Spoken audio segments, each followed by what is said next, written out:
good FA Cup final. And Hatchin! What a magnificent goal!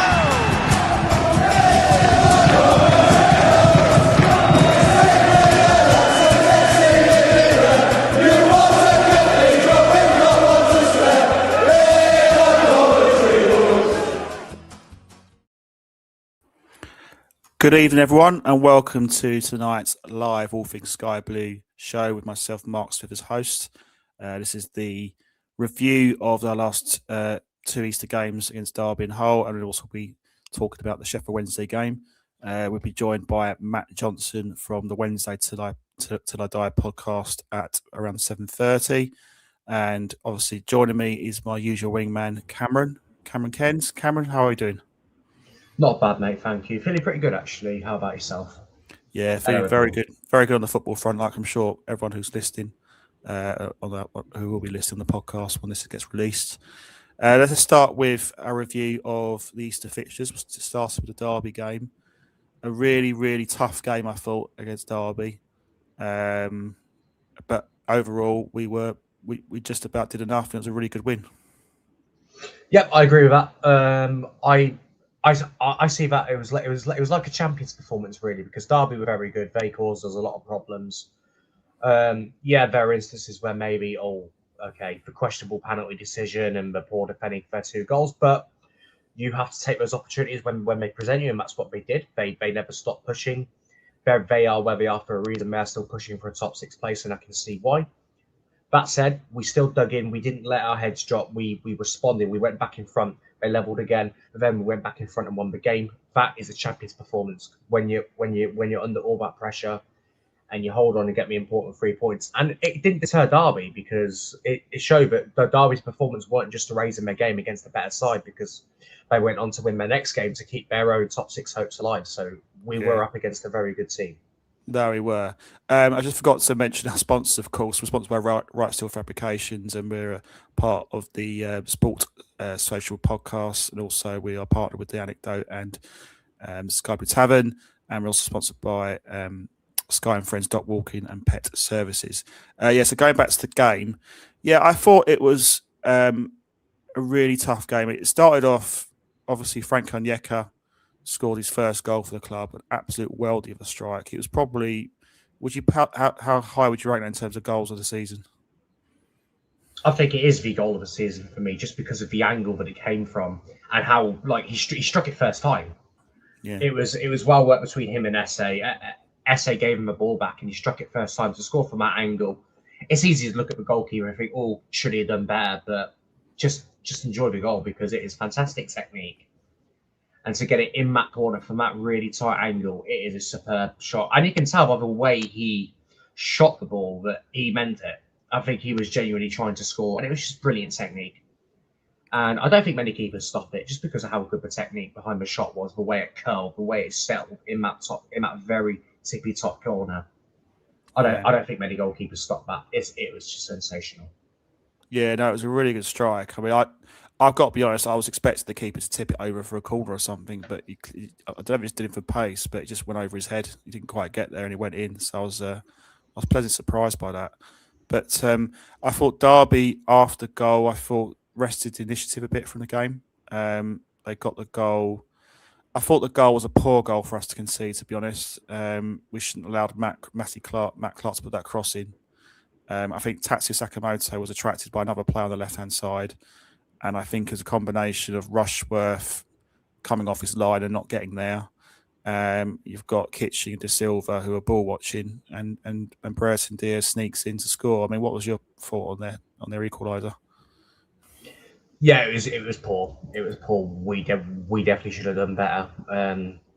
Matt Clark, as great as that cross was, because it was an absolutely beautiful looping cross where it just swung back into Brereton Diaz's head. He's given way too much space. 2 people on the right hand side should have done a lot better. Kitchen and De Silva, again, you need to stay on your man. You can't just ball watch. It was a very, very easy header for Brereton Diaz. I think De Silva in the first half particularly did look very leggy, and I think it was a case of the fatigue kicking in And it wasn't until the second half that I think he then started to grow back into things, thinking, okay, I'm in for a game here. I need to wake up a bit.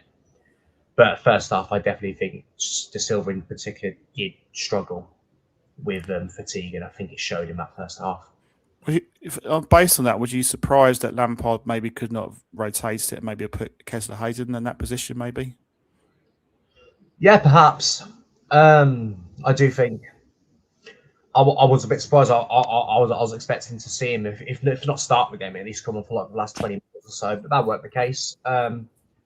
Maybe Lampard didn't really fancy having a right-footed player playing at left back. I don't know, but it was definitely surprising to see De Silva start. But I think in the end he did turn his performance around. So maybe Lampard was proven right to still start him, even if it was a pretty rocky journey to the end of that game. Yeah, it's testament to his fitness, to be fair, to do that, because he played 120 minutes for Wales against Bosnia and Herzegovina, and then he played, I believe, a full 90 in the pointless friendly against Northern Ireland. So, credit to him for doing that, because that is tough. But that's it's good that he did that. He put a performance in, and obviously he was clearly fit enough to do it. So credit to him for that. But I'd have thought Lampard may have rested him, but that's by the by. But yeah, I thought. I mean, going to the second half, I felt we missed a couple of really good chances through Josh Eccles, didn't we? And I think that was a pity. I was a bit. Was you surprised that he started him in the 10? He had obviously Victor Torp, and I think Rodoni could have played, I guess. But I think from listening to Lampard's explanation, it sounded a bit like he just wants to build his fitness up gradually. Doesn't want to rush him back. What was your thoughts on Eccles? His selection and the missed chances. He had a good game, I think. I think it was right to start him. I think it was right to start Eccles. I thought he put himself about really well. He covered a lot of ground. I'm on his heat map right now. He was everywhere on the right, on the left, centrally. He was always looking, and his shots were on target. It was just they weren't really, like, it didn't have the perfect contact. And to be fair, some of them were good saves, but maybe that's why he's a midfielder and not a striker, because maybe a striker puts those away. But I don't think they really take anything away from the performance. I think it was a good performance from Josh Eccles, and I don't think he let anybody down. It's just frustrating that they didn't go in, but that happens because 1v1s are a lot harder than people think. I think the only thing he could have done, and you're right, he did get the shots on target. The keeper's made a couple of saves on his legs. I think he could have just tried to dink it over him, maybe. That's the only thing I would say. But it was just frustrating at the time, because a couple of big chances there which we haven't taken advantage of. And in fairness, if you look back on the first half, Rushworth makes a quite important save from a mistake at the back, which nearly let them in as well. And that was a big moment in the game as well, not to forget. Yeah, absolutely. I believe it was Onyeka who gave the ball away, and I was sat thinking, oh no, they're going to go ahead here. But thankfully, Rushworth had that crucial intervention, and then it stayed 1-1, and then the rest of the game it kind of worked out for us. Yeah, definitely, yeah. Second half, I think where Lampard really, I think he deserves a lot of credit in the second half for making them changes. He brought Rodoni on, and that paid dividends with that goal, where about 2 or 3 Derby players sort of fell on top of each other, which was a bit of a comical goal. But that was a big moment, that goal, wasn't it? I don't really know what it is with Rodoni, but it just seems to be after the winter period, he just comes alive. Yeah. Like he can have fairly quiet spells where he's still having good games, but he's not having the defining impact on the game. And then when it's crunch time, when it's for the important running, that's when he comes alive. And that's what you want from your big game players. And that's exactly what Rodoni is. He'd come back from a knock, so he's fit enough for the bench.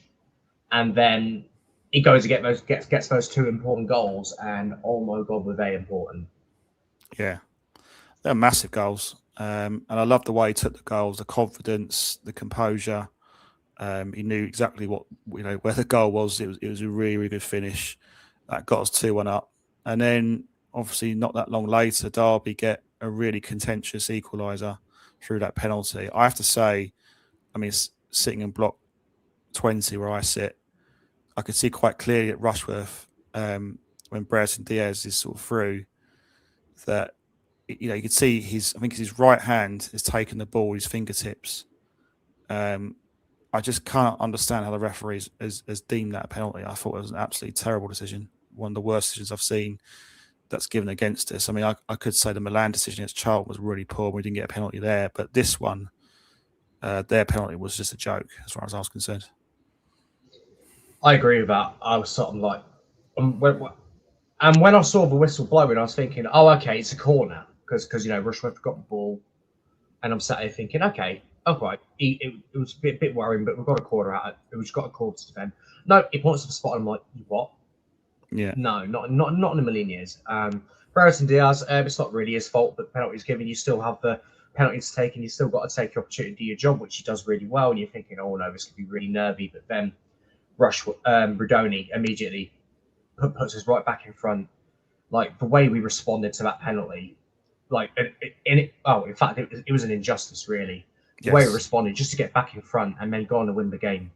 It shows the character that we've got, because I think if our heads dropped and we just settled for the point, I don't really think many would have looked down on the lads too much, just because it would have been so deflating. But that's not what we're about. We keep fighting and we'll get our own justice if the footballing gods won't give it to us. And that's what we did.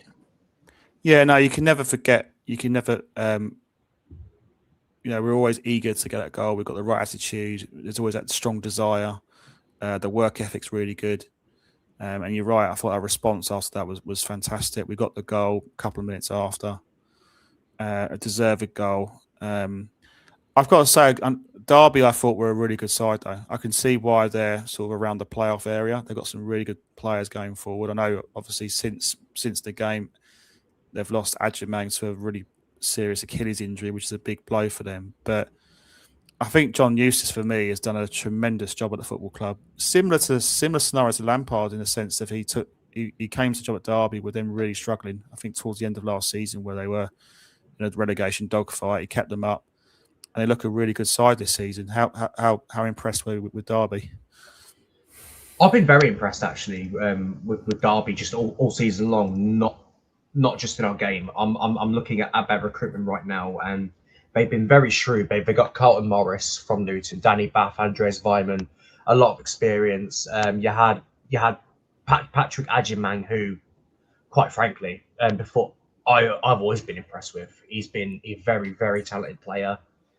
Ben Brereton Diaz on loan from Southampton. He's done a really, really good job. Sammy Spodek's come in January window. He's brought that bit of know-how to them.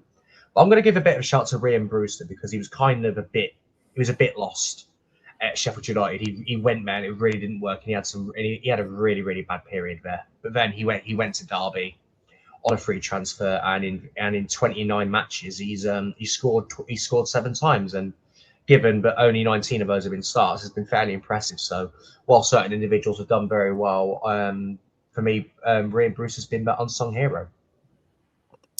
Yeah, but he was missing for this game, wasn't he? Yeah, and I think it was a big blow, because maybe in that tight-knit situation, maybe he nicks that, maybe he gets himself a goal, and who knows, the game might be different. I think the other player missing was Schmodix as well, who obviously, I think was it concussion he had from the Ireland game? Yeah, that's right. I believe he came on against Czechia, and then within a minute he just got knocked unconscious and was stretching off. So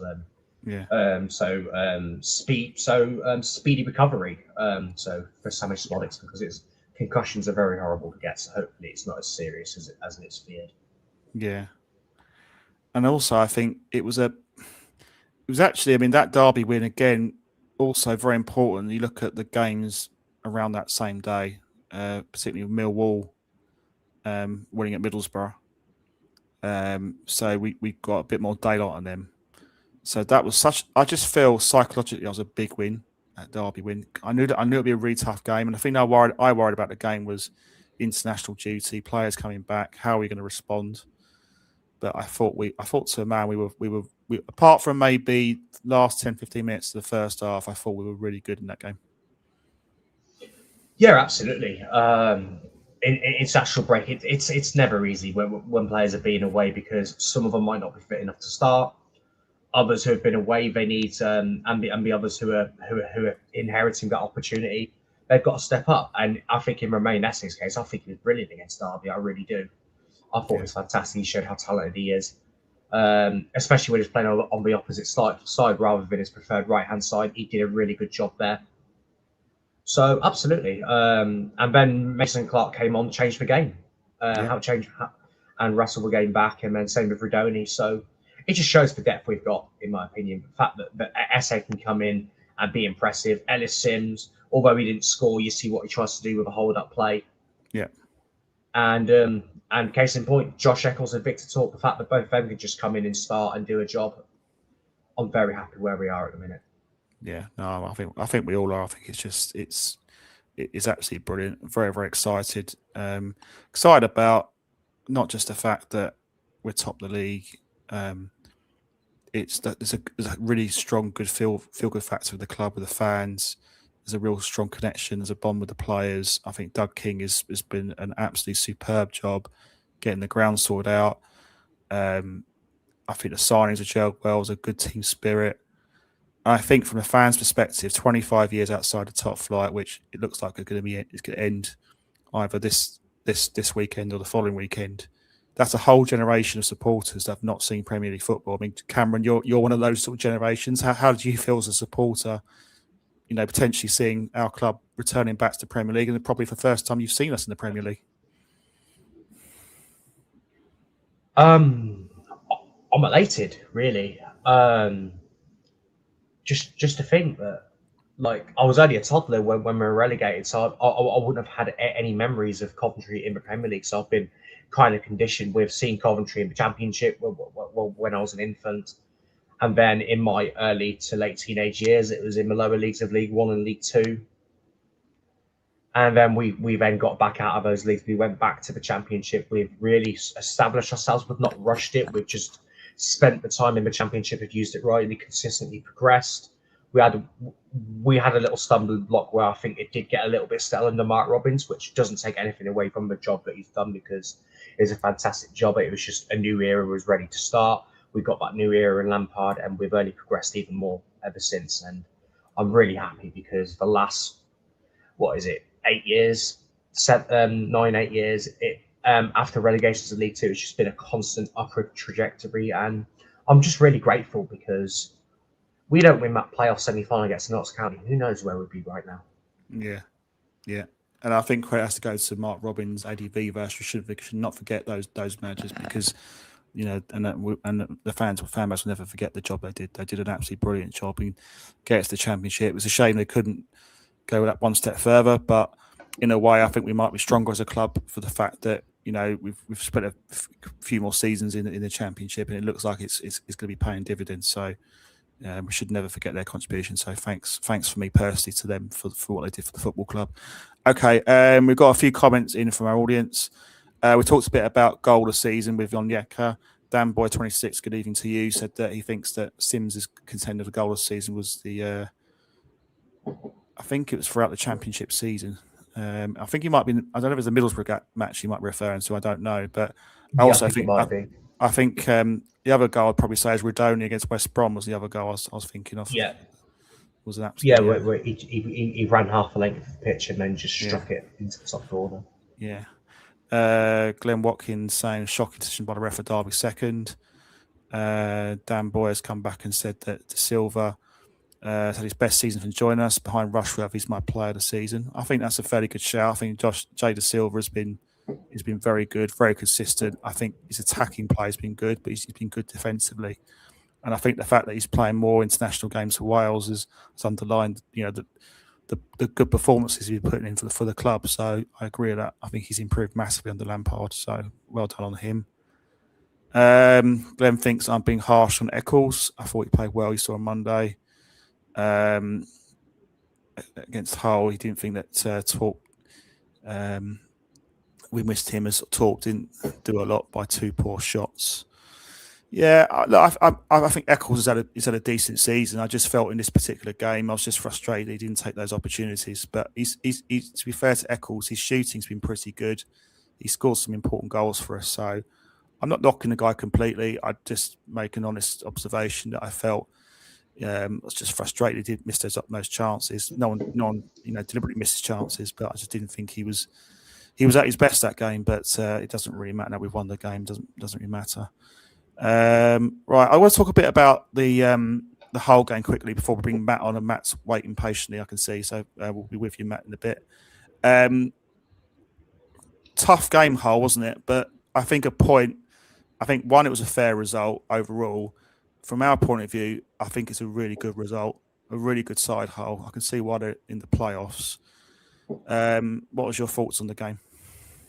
Yeah, I just want to start with I think Hull were very, very good. I really think they're very good. I think at half time they were unlucky not to be ahead, to be perfectly honest. They were constantly at us, not giving us a chance to breathe on the ball. And I think case in point where Glenn earlier mentioned sort of not really having a good game. I think a big part of that was because Hull were just relentless. They never gave us any space. They never let us the ball. They created chance wave after wave after wave. And if not for a Kitching goal line clearance, which to Kitching's credit, I think he did redeem his difficult display against Derby. I think Kitching put in a man of match performance in the defence on Monday. And I think Hull were brilliant. And Sergej Jakirovic, what a job he's done, genuinely. Hull, they're not entirely out of the picture for your automatic promotion. They still need to try and defend a playoff place too. Jakirovic, he had to work under a transfer embargo. Hull had only just avoided relegation on the final day. They had a transfer embargo about to answer to. They were only allowed to sign free transfers and loan transfers. And you're sat here thinking, oh, they could be in trouble this year. And that's why on the opening day, there was a lot of frustration from our fans that it was only 0-0. But little did we know that was on merit. They earned that point that day, and they earned that point on Monday too. And and I'm going to be controversial, and I might get pelters for this. But if I were to take my sky blue tinted glasses off, as much as Lampard's done a great job, and he's undoubtedly going to win Manager of the Year and deservedly so, I would personally give it to Jakirovic just because of the job that he's done. Yeah, he's got little to no, as you say, little to no money to spend on, because I think they've overspent Hull. I think they've been very intelligent. I think McBurney on a free. I think he played in Spain, didn't he? He's a really good player. He probably didn't have his best game. He was pretty quiet. I thought Latty and Bobby Thomas, did a good job on him. But I think throughout the season, he's been one of Hull's best players, along with maybe Gales Hart. I like Liam Miller. I thought he was very good. I thought Milan had a difficult game against him. I don't know what your thoughts on him. I thought he was very good. Yeah, for me, Miller was Hull's man of the match in my view. I think if you can make Milan Van Evo look very average, then you are having a very good day at the office, because not many people make Milan struggle that much. And although Milan, in my view, is definitely better going forward than defensively, Milan is still good defensively because that pace of his is still a large asset. But even with that pace, he did struggle at times against Liam Miller. And that's a credit to Liam Miller. He was absolutely fantastic on the night. I have nothing but praise for Hull's performance midweek. Like, I can't be frustrated at a draw when the team were genuinely good enough to maybe even win the game. And it weren't that we were bad. I don't think we were bad whatsoever. I just think Hull were very good on the night. And sometimes you have to put your hand up and say, you know what, the opposition were very good on the night. We had to work hard to get a point, never mind win the game. No, and as I say, I thought it was a good point for us. I was a bit surprised Jakirovic thought it was a good point for them, because I think for their point of view, they need to win that game. I think the pressure was more on them to win than us, because we're so far ahead. I think from our point of view, I think there's two things. There's a couple of things I was a bit frustrated with the performance. I thought Hadji Wright, for me, first half, he's got to show more desire, more effort to get to that ball when Jada Steele puts two excellent crosses in. He's got to sprint in. He's never going to be offside because he's behind the ball, and the crosses come in and it goes all the way across the goal mark. I was a bit frustrated with him for that, because I felt if he'd have gambled, if he'd have really gone from anticipated better and showed a bit more desire, I think we get the goal. So that's where my slight frustration. Then the second half with the non-penalty decision. I thought it was a really, really poor decision. It looked like the officials missed it. What was your sort of comments on those things? Yeah, I don't think it was Hadji Wright's finest game. But to be fair, Hull also defended well, and and I think after those two crosses, it was always going to be difficult for Hadji Wright to get another chance. And maybe if he gets that third chance, that's when he scores. But he was never really afforded that. And that just goes to show that although we have on the most part this season, you've got to take your chances. You have to take your chances. And he didn't on the night, but at the same time, I don't have any major gripes with him because I obviously wouldn't be surprised if he is back amongst the goals on Saturday. Well, let's see what happens on Saturday. So we'll talk about Sheffield Wednesday, and we'll bring Matt Johnson in, or Matt Jono 1989 as his I think it's his Twitter handle or X handle, should I say? Matt, it's good to have you on again. How are we doing? Yeah, not too bad, mate. How are you? You okay? Yeah, not bad. If everyone's got any comments, questions, should I say, for Matt, then obviously please ask questions, and I'll get them passed on to him. It's fair to say, I think we all know it's not been the season for Sheffield Wednesday. I don't want to. What's the situation off the field? Just to bring up to speed. I tell you what, Mark, that was putting it lightly. Situation off the field is we are on to our second preferred bidder. The first preferred bidder was a gentleman named James Board. He's the owner of Dunfermline Athletic, Cordoba in the second division of Spain, and a club out in Bulgaria, name escapes me. He overbid for the football club. He bid 40 million something pound, which is just ludicrous. Got in and realised that, it was nowhere near worth that. So we went back out to market. We are now on our second preferred bidder party of David Storch, who was once involved at Coventry, Michael Storch, and his business partner, Tom Costin. We are hopefully into the final knockings of that process now, dotting I's and crossing T's. But yeah, still in administration. Yeah, and I guess next season in League One, you've been docked some points as well, which is obviously disappointing. Yeah, 15-point start. It depends on which Sheffield Wednesday fan you listen to, because the EFL rules, as you know yourselves as Coventry City fans, all know all of this too well. The laws and the regulations surrounding it are not publicly available information. However, the Sheffield Wednesday Supporters Trust got hold of the document to do with the points deduction, and it is at the discretion of the EFL as and when it is applied, and also whether it is a minus 15 or whether it is less than, or whether there is any points deduction at all. As things stand at the time of recording, it's a minus 15-point deduction, and we have a wage cap restriction in place of effectively £7,000 a week per player. Yeah. I mean, all I can really say, and I think I've said this to you in person, we met in Leeds with James, is that we've been there to football club. Yeah. We're in League Two. We had problems with owners, with Sisu, etc., and the council, etc. So it's a really tough set. All I can really say is stick together. As long as you've got a club and someone comes in and runs the club who's got the best interest of the club at heart, that's all that matters. It might take a few seasons to get back to where you belong. Sheffield Wednesday are a massive football club. There's no way it should be running this way. I think the way Chanziri run that football club was, absolutely disgusting. Yeah. And there needs to be more done to prevent people like him running football clubs. And it's not just us. We've just spoke about Derby. They had problems as well with owners. So it seems to be a thing that's not getting eradicated in this game, which has been really, really disappointing. And it's fans like yourself and all the other fans that are losing out because, Sheffield Wednesday are a club now in League One and probably going to be another season of struggle. Yeah, no, I would agree with you. I think the fact that people haven't learned from Coventry, they haven't learned from Derby, they haven't learned from Bolton, Bury, etc. The list is endless. And it just goes to show, and I'm sure as Coventry City fans, you don't need me reminding you of all of this. I just find it absolutely mind-boggling that it is the owners of football clubs who make the rules and the EFL enforce them. To the way in which that lots of Sheffield Wednesday fans have described it is it's like foxes guarding the hen house, which is a really bizarre way. So that, and I understand that, the EFL has got to do everything to try and compete with the Premier League, obviously, where touch wood, you'll be obviously playing next season, and to try and kind of safeguard the status of the Premier League. But it means that for fans of EFL football clubs like yourselves have been for a number of years, you just sort of left to fend for yourself a little bit. And we've been very fortunate at Sheffield Wednesday. We've received a lot of national media coverage. We've received a lot of eyes on it. We've had BBC documentaries made about it. We've had ITV documentaries. We've had articles written. Henry Winter spoken to fans. You know, there's all sorts of stuff that's been drawn to it.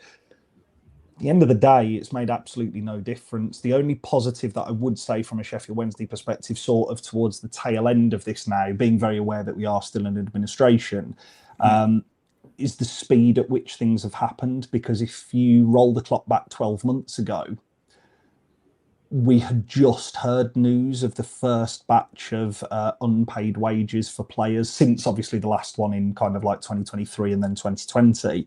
And nothing had really happened. So actually what I would argue that I think Sheffield Wednesday fans can look back on in the future is, yes, things have been truly awful for a length of time at Hillsborough. But actually, it's not been a prolonged period of 2, 3, 4, 5 years where you are battling against ownership like yourselves at Coventry, like I think back to Blackpool and Bolton, etc. We haven't experienced that. We've had it all condensed and crammed into 12 months. And I think if I speak to a fan of a club who went through it for 2, 3, 4 years, you'd much prefer to just have it done in 12 months and go through all of that pain and heartache and your points deductions and you're relegated at your local rivals and all the humiliations that come. Just get it done in one season, and try and move on and look to rebuild the club is the honest answer. But yeah, it's been an interesting 12 months, mate. But one thing you did do was you held Leicester to a draw, which delighted me and all the Coventry fans listening in. Piers Charles was at his best that game, wasn't he? He was absolutely superb. It's a fantastic goalkeeper. I know we speak about him quite regularly on our podcast. He won't be at Sheffield Wednesday next year. We're very fortunate to have had him he's been out with multiple injuries this year, but we have been very fortunate to have him between the sticks for a period of time this season.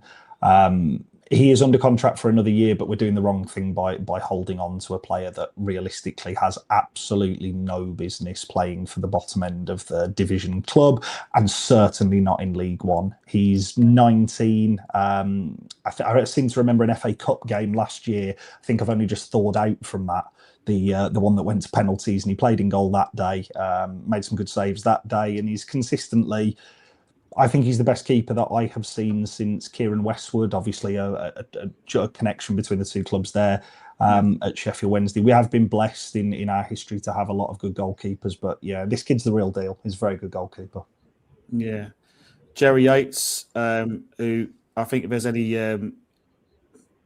sort of encouragement from your point of view, does like scoring against Coventry, and he scored on Saturday on Monday even with a poacher's goal.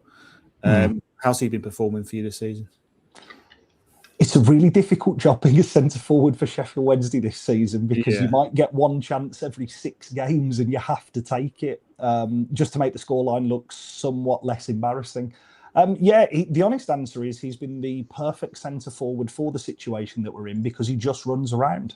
He runs around, he's a nuisance, he makes himself busy. The goal, obviously, that he scored against Leicester on Monday was a prime example of what Jerry Yates has been like when he's got time and the ball at his feet, which is very rare, and an opportunity to try and beat somebody. Without wanting to do the lad a disservice, he sort of falls over his own feet. That's not his game. But actually, in the big moments, against Derby, against Leicester at the weekend, and there's been a couple of games at home as well, if it's a one-touch finish and he's got to be just in the right place in the right area, he's been perfect for us. But again, he is a loan from Luton. We've been allowed over the course of the season to bring in some emergency loans because the squad is so threadbare. That is one thing that the EFL have allowed Sheffield Wednesday to do, is actually to bolster and add to the squad. Bear in mind, we're also under a 3-window embargo currently as well. We were at one point under 7 embargoes, but we're now only under, I think it's 5 now.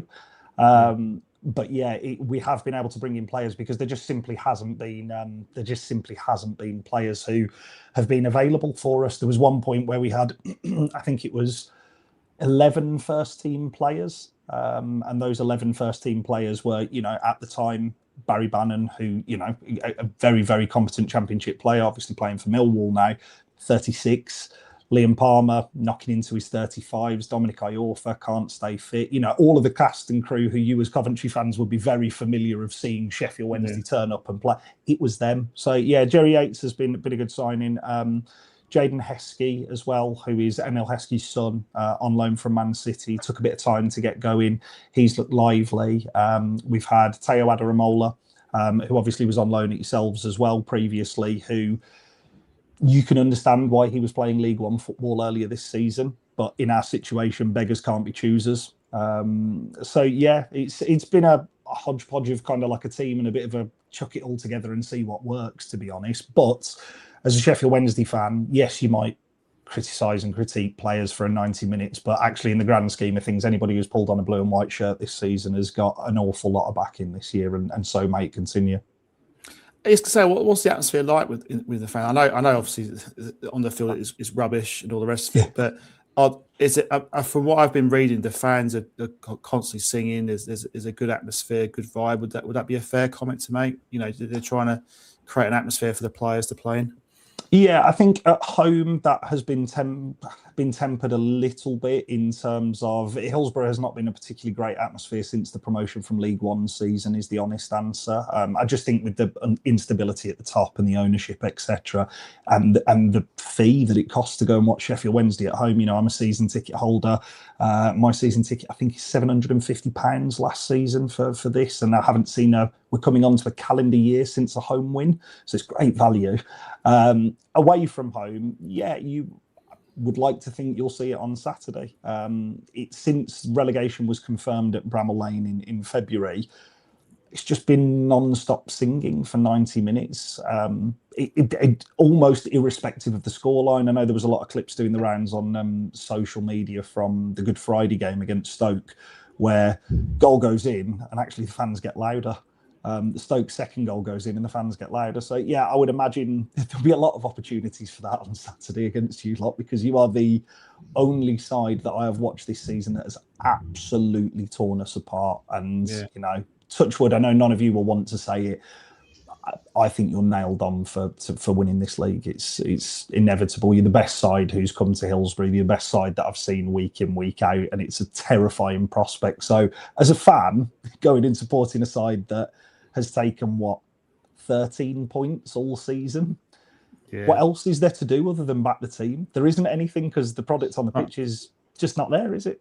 We might as well just join the celebrations, hopefully. Exactly. Might as well have a beer in the game, and I'll try and console you or whatever, or you might console me even if Sheffield Wednesday managed to pull out a win, but you never know. I don't think there's any danger of that, mate. I won't worry about that. You'll be fine. No. I'm confident we'll get a result, just to reassure everyone who's listening. Glenn's asked a question about Pierce Charles. Do you think he's a player that could play at the highest level of the Premier League, or do you think that's a bit too soon for him? It's an interesting question, because this is one that has been discussed amongst Sheffield Wednesday fans for a while. So he currently is the first choice goalkeeper for Northern Ireland, has been for the last 18 months. That's before he was named first choice keeper for Sheffield Wednesday, which gives you an idea of his pedigree. He is a Premier League goalkeeper in waiting. I don't think a move would faze him at playing at the top level. He's shown this season that he is very competent at making saves in a team that is fighting at the bottom end of the division as well. I would say when you look at the goals record, you also have to bear in mind that we've had 7 goalkeepers this season. That's including Liam Palmer at right back, who played, I think, 20 minutes at Charlton away. Yeah. How much would he cost? He's in the last 12 months of his deal. I think personally, the club would be sending out entirely the wrong message to new young players who are potentially looking at signing for Sheffield Wednesday if you try and cling on to him and force him to play League One football next year. I personally feel he'll be available for around £2.5 to £4 million with some add-ons, which I would argue his distribution alone is probably worth that. The only thing that gets labelled against him is obviously, number one, the amount of games that he's played, because I don't think he's past 35 games for us. And the other thing that I would suggest that some fans were originally nervous about is the fact that he's under 6 foot. When you actually see him for the extended period like we have this season, it doesn't make a difference. He's an exceptional goalkeeper. Has got some development to go, but if you can get him, he's a really brilliant goalkeeper. That's very interesting to say that, because I mean, I was watching the whole game and Sky commentators were saying, "Oh, it's very unlikely that Coventry going to be signing Rushworth next season." I was like, "That's like, is that speculation? Do they know that?" It's a bit news to me because I wasn't aware of that. I mean, it could very well be true, and it will get snapped up by either be Brighton's first choice keeper or another Premier League come in for him, because Rushworth for me has been outstanding, our player of the season, really. Yeah, I'd agree. He's a fantastic goalkeeper. Yeah, fantastic. Some comments, Ben Waddo. Ben, good to have you on, and thank you for tuning in. We'll win all our games but the last one, in my opinion. I think that's a fair shout. Right, let's get some. You said that he thinks Yates will bang him in League One. Do you think, would Yates, I suppose you haven't got the funds to buy a Yates permit now, that's the only problem, because he'd be the sort of player you'd need if you're looking to at very least stay up. I think the difficulty comes, Mark, and this is where sort of the grey area is currently with the, going back to the first question that you asked me about where we kind of stand off the pitch. The one thing that I omitted from that is David Storch, Michael Storch and Tom Costin have been in constant contact with the EFL prior to the bid going in, and then obviously since the bid has gone in. Where there does appear to be some wiggle room is the wage cap. So it does appear that if there is a deal to be done in kind of like say so with the EFL, you could suspend the transfer ban and the wage cap, providing that Sheffield Wednesday meet all of their financial obligations for the next 2 years. The difficulty with somebody like Jerry Yates is obviously, number one, his age. In terms of looking to rebuild a squad in the model that, say, for argument's sake, yourselves are, because we should be using yourselves as a club that are, you know, the beacon of where Sheffield Wednesday currently should be aiming to do and how to build a squad. Jerry Yates doesn't fit that bill. And secondly, also, he is 1 year into, I think it's a 3-year deal at Luton. They paid £2.5 million for him. They will be wanting over £1 million back in return. Yeah. If we should not be my personal belief is we should not be paying that for a lad who is approaching his 30s, who has scored in patches throughout his career. He is talented. He's been a brilliant asset for us since coming in. He's clearly a talented forward in the right system. The problem is that Sheffield Wednesday needs 15 to 20 players because we've got a lot of players out of contract at the end of the year. You can't be going and spending, I would argue, 2 million of that on a guy who has come in and done a bit for you whilst you're struggling, but then you're pinning all your hopes on him going forward for the next 2, 3, 4 years. He's not the right profile of player because there's no resell there. Any sort of young youth players coming through at Sheff Wednesday who could be knocking on the door next season? What's the academy like there? Yeah, the academy, I'll be honest, the academy on the whole, this sounds brutally harsh, the academy on the whole is substandard, but that is due to the lack of investment that has been placed in not only the academy infrastructure, but also the training ground infrastructure. We have just lost our Category 2 academy status, which basically means that you might as well go and play Saturday or Sunday football. But we have seen the emergence of a couple of players because historically Sheffield Wednesday don't produce young players because there's been no emphasis on it because that wasn't the model for the last 10 years.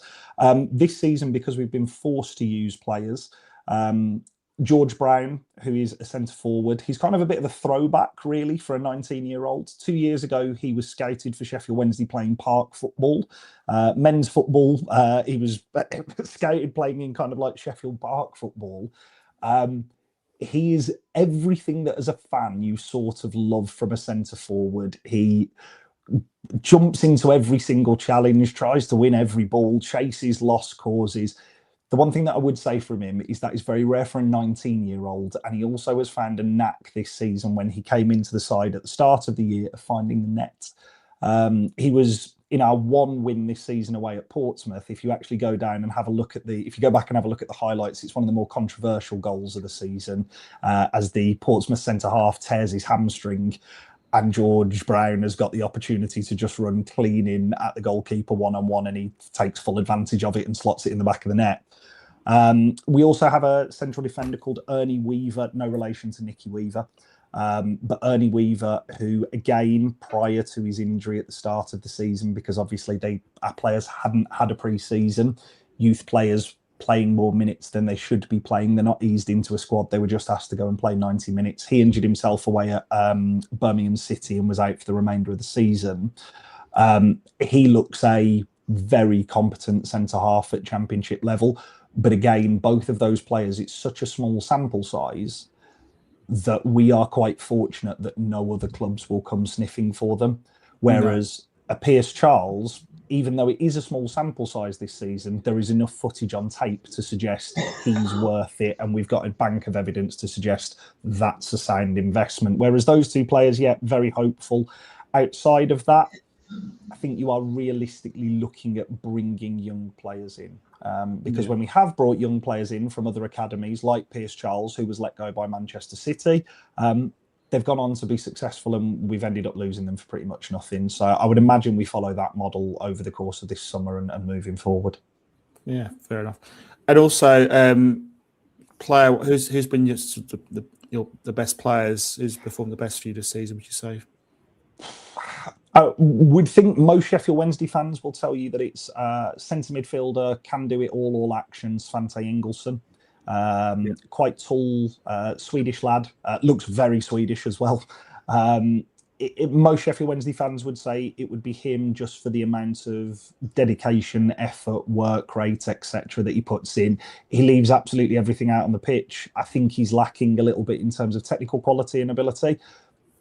But in terms of effort, application, desire, all of the stuff that you want as a fan in the position that we are in, he's been perfect for that.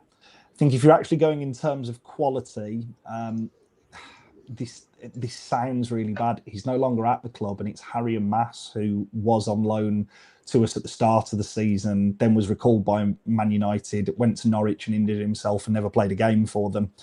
He's been the best player that I've seen this season play for Sheffield Wednesday, and he's been a huge loss in the left wing back position for us because he got forward, he could defend, he won individual battles, and without him there, we had Max Lowe, obviously, who's now back to full fitness but was out for a large spell of the season. You've then had to play central midfielders in left back, and it's all just been a bit of a mess, really, is the honest answer. But yeah, those would be my two players. So the one to look out for at the weekend would be Svante Ingelsson, who's been our best player.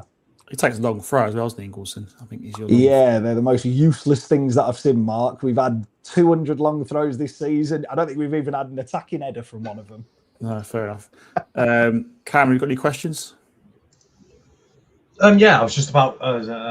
Funny enough, I was about to ask about Pierce Charles because I read that he did have interest from Strasbourg in January, and the connection with Strasbourg, who have a connection with Chelsea, because both clubs are owned by Blueco. I believe it's because he picked up an injury which caused that transfer to fall through. Yeah, Cam. So first game of the season where we played away at Leicester, he was rumoured to be going to West Ham the following day. West Ham didn't want to pay £1 million for it. We were asking for more than 1 million. West Ham didn't want to pay more than £1 million for him because they were trying to get a bargain. So he stayed. He was then off in the January window. Yep, you're right, Strasbourg. He had to play in an FA Cup game against Brentford because we had no other goalkeeper. So he played. Made a number of different saves and dislocated his shoulder.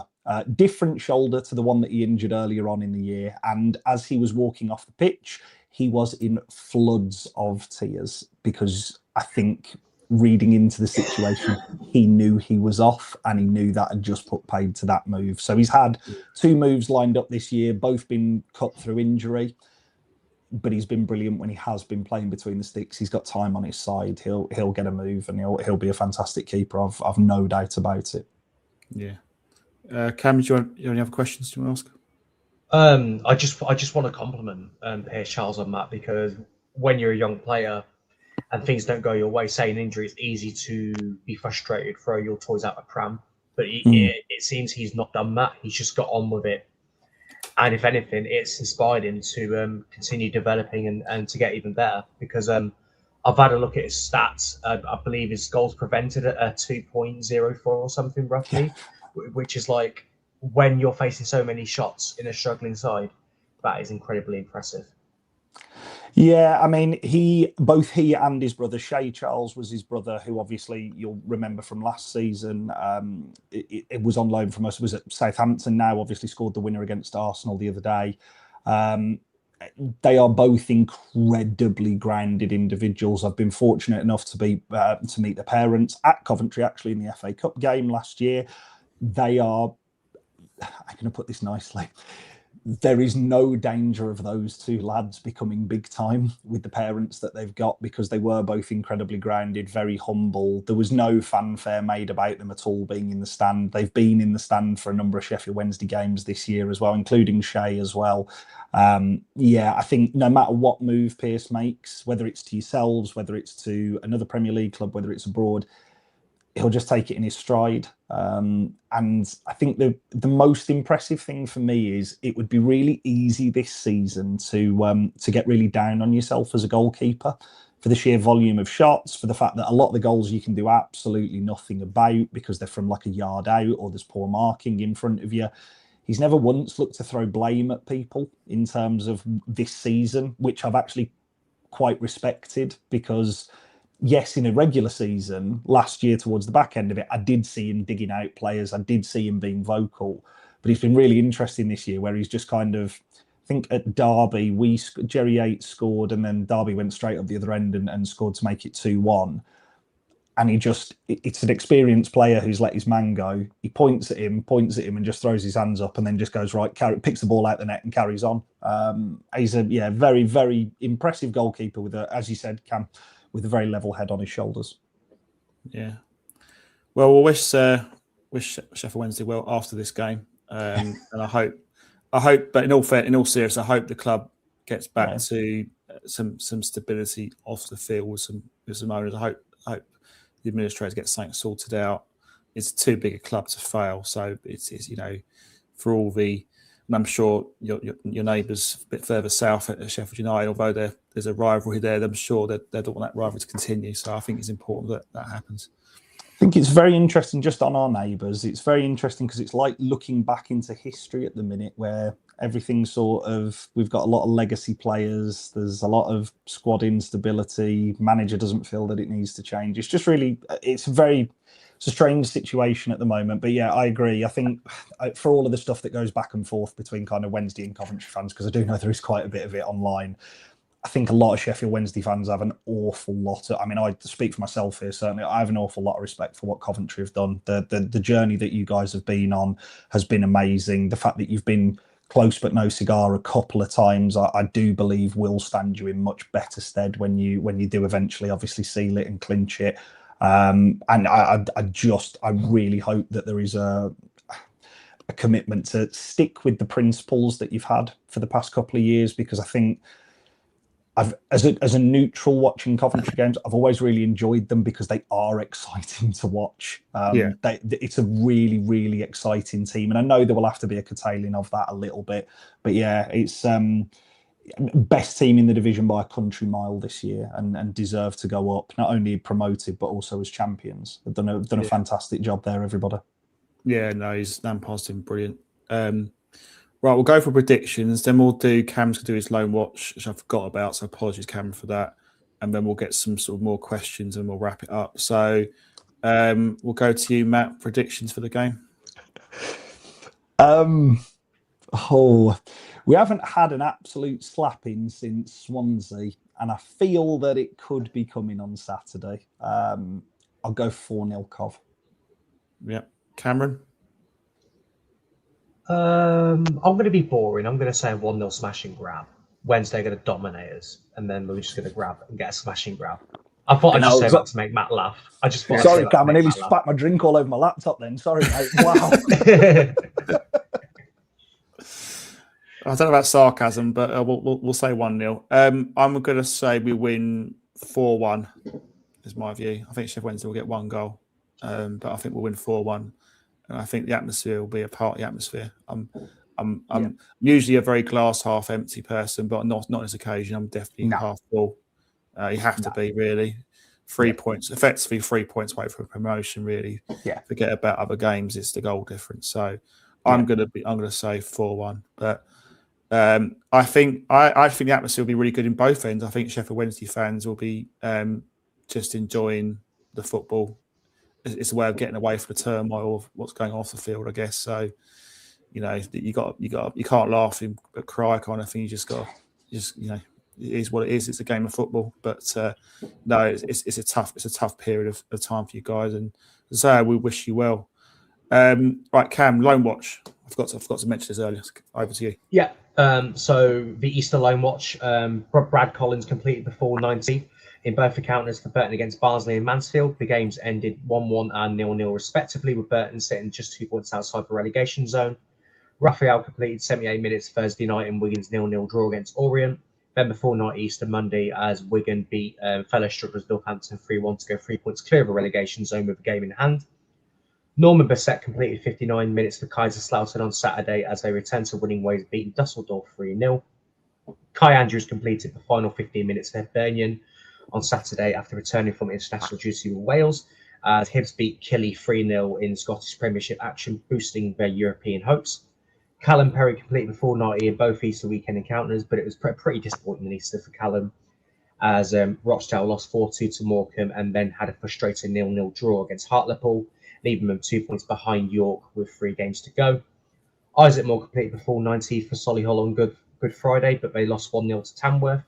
But on Easter Monday, they bounced back in style as they beat top side Boreham Wood 4-1, with Isaac Moore playing 78 minutes. Aidan Dausch was an unused substitute on Good Friday as Scunthorpe drew with Hartlepool. Then on Easter Monday, he made a rare start for Scunthorpe, but they lost 2-0 to Gateshead. Greg Sandford returned from international duty with Grenada to play for Bedford Town. He was a substitute in both games in a 3-1 win against Leamington and a 1-0 win on Easter Sunday against Kings Lynn. Kai Yearn completed 66 minutes on Good Friday at Cheshire as Cheshire beat Hemel Hempstead 3-0. Kai Yearn scored the third goal of that game. And then on Easter Monday, he played 64 minutes as Cheshire beat Slough 4-1. Yearn assisted 3 goals to take him back to 16 games. He has 7 goals and 3 assists. I'll talk about Yearn in a minute. Harvey Broad completed the full 90 on both Good Friday and Easter Monday as Dagenham Redbridge Frost lost 3-0 to Hornchurch and then drew 3-3 with Chelmsford. David Mantle is still recovering from injury as Maidenhead drew 2-2 with Slough on Good Friday. Then they beat Hampton and Richmond on Easter Monday. Josh Talawaju scored his first senior goal for Stratford on Easter Monday as they beat Kettering 2-0 on Good Friday. He also played 14 minutes in that game. Riley Siddle, he missed the Good Friday encounter for Gloucester City as they beat Hanwell Town 2-1. Then he was back in action on Easter Monday and completed 51 minutes, but then they lost 2-0 against Taunton Town. And finally, Mackenzie Stretton has been recalled from Gloucester City to participate for the under-21s. And I just want to talk about Yearn real quick because I think the under-21s are due a clear out themselves with us being in the Premier League. We might have a new influx of youth players coming in. We've had a lot of trialists. I think Yearn will be one of those leaving on permanent basis. But he's been fantastic for Cheshire. He's been Cheshire's main man since he's joined on loan. Cheshire and Vera Club who have been punching well above their weight. They're in the playoff picture. They could even go up. But with some of the clubs around them, they're doing a fantastic job. And Kai Yearn has been a big part of that recent success. Thank you very much. Brilliant stuff. Right, the only question I've got a question here from Assassins Unite 3434. He wants to know if Tango is still going to Wednesday games. Yeah, Paul is still there. You'll see him on Saturday, front row, top off, leading ceremonies. Yeah, so yeah, don't worry about it. He'll still be there. Yeah, fair enough. All right, any more questions? Dan Boy is going 5 in the Cov. It will be performance similar to Middlesbrough, no mercy. What else we got? Just gonna see what any more questions here. Ben thinks that they'll be scoring a goal for a long throw after all that. So, but you're not convinced, Matt. Ben, if that happens, I might get on board with Cameron's prediction. If that happens, I genuinely might get. The stars may well align for us. There is absolutely no hope of it. All right, question for you, Cam, which I'm just about to try and find from Robbie Watson from Facebook. Thanks, Robbie, for the question. Do you think Doug King has got potential investors standing by to fund our Premier League season? I have not got a clue. I am not ITK, but I also wouldn't be surprised if he has been looking at investors to get on board, because we probably will be entering the Premier League with the smallest budget in the division next season. So it would make perfect sense for him to try and get investors on board. So yeah, very likely. Yeah. One last question, a cheeky question from Stephen Humphreys. Any spares for Wrexham? I suppose the laughing emojis, because the club announced it. I think the prices were quite inflated, and every man, his dog, and his woman, and whatever wanted to go to the game. And there's a lot of disappointing fans. But no, I don't have any spares. But we'll see. We'll see if it comes on to the exchange website. So you never know. I think that's it for tonight. So Matt, thanks for coming on and being a brilliant guest. Cam, thanks for all your help and contribution to tonight's show and before that, of course. So thanks for that. And we'll be talking. Our next show will be Sunday. Fingers crossed. We'll be talking about a win for us and a promotion. And we'll also be talking later on, or next week, shall I say, we're talking about Blackburn game as well. So stay tuned for that. I will be looking to do a live show at Ewood Park on the Friday. So if any Coventry fans listening wants to take part in that, wants to speak to me live on an All Things Sky Blue show, just give me a shout, send me a message. My ex is at ATSB Mark. So just send me a message on that, and we'll get something arranged. But thanks, guys. Thanks for coming on. Thanks, everyone watching, listening. I really, really appreciate your questions and comments, etc. It's been really, really good. So, yeah, we'll speak to you soon. Have a great evening. Play up Sky Blues. And, speak to you on Sunday. Good night.